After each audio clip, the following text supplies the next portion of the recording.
Increase sales, improve margins, and grow your business. Guaranteed. Top secrets of marketing and sales. Ladies and gentlemen, David Blaze. Hi, thanks for joining me on the podcast. Today I'd like to call your attention to an uncomfortable truth. In business, everyone is replaceable.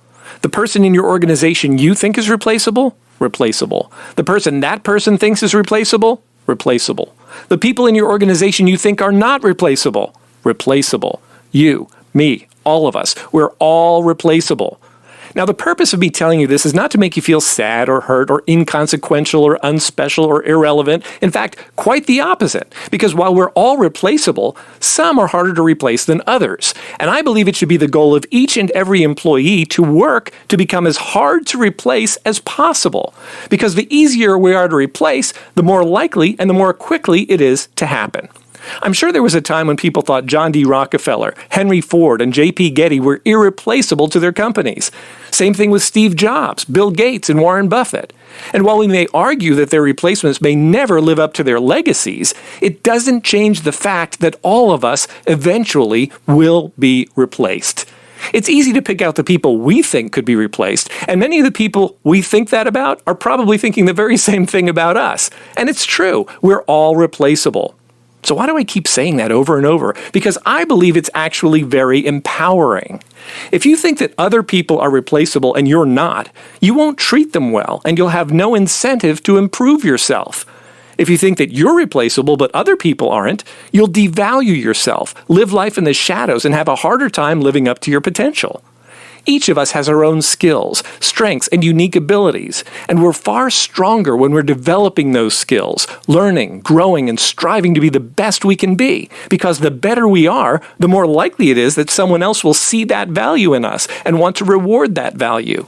So recognizing that we're all replaceable can actually pay. As an employee, the harder we are to replace, the more we're worth to our current employer, and the more likely it is that another employer might want to steal us away, because no one wants to steal away an employee who's easy to replace. But as a business owner, it's a little different. It's actually better to be replaceable. Here's what I mean. I've personally started, built, and sold several businesses, and one of the things I'm most proud of is the fact that I could sell them, that someone saw enough value in what I had built to want to pay for them. In fact, I was only able to exchange those businesses for money because I was replaceable. If potential buyers thought the businesses were entirely dependent upon me, they never would have bought them. So in that sense, being replaceable can actually pay. But the bottom line is that by seeing everyone, including ourselves, as replaceable in business, we have more options. We acknowledge that yes, maybe someone else could do this. Maybe they won't be as good as we are, but who knows? Maybe they'll be better. So for that reason, we continue to strive, we continue to stretch, we continue to improve our skills, because by doing that, it's far more likely that we will get to decide when we're replaced, rather than having someone else make that decision for us. If you need help growing your sales and profits, visit us online at www.topsecrets.com. Thanks for listening, and I'll talk to you soon. Increase sales, improve margins, and grow your business. Guaranteed. Top Secrets. TopSecrets.com.